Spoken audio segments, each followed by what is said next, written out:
As a lot of you guys know, I'm working on a book about my pregnancies and my surrogate journeys, and I've written out some things about my first postpartum depression experience, and I wanted to share it with you. Ronan was born in the middle of January during our first winter season living in Oklahoma.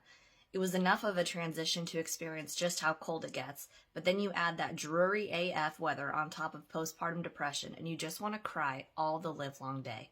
It sucked.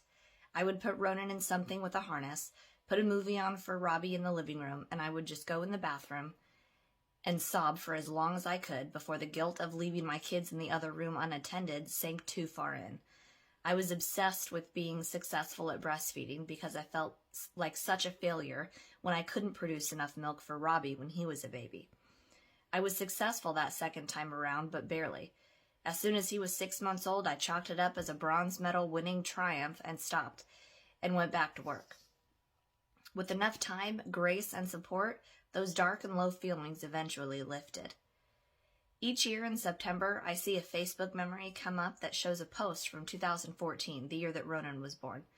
It says, "Sometimes I just want to hide and lock myself in my bedroom, but only so I can read all the sweet books I have on my Kindle wish list."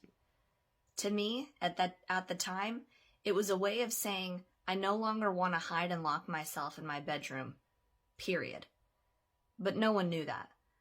It wasn't until quite some time later that I ever admitted to myself, let alone anyone else, that I had actually gone through a postpartum depression. Outside of that state, you can acknowledge just how common postpartum depression is.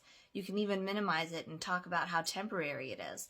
It's easy to say, hang in there. This is normal. Your baby loves you. This will pass, to a new mom that's struggling.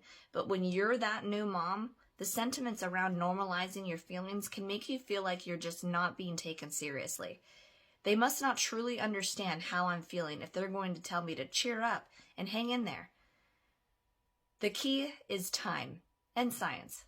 A postpartum woman, notice how I didn't just say moms, cheers to surrogates, needs time for her hormones, your mind, your body to regulate. Give yourself the grace to allow that time to pass, and along the way, communicate. Maybe that means talking to your partner as authentically as you know how about how you're feeling. Maybe it's writing it down. Maybe it's making videos of yourself, for yourself.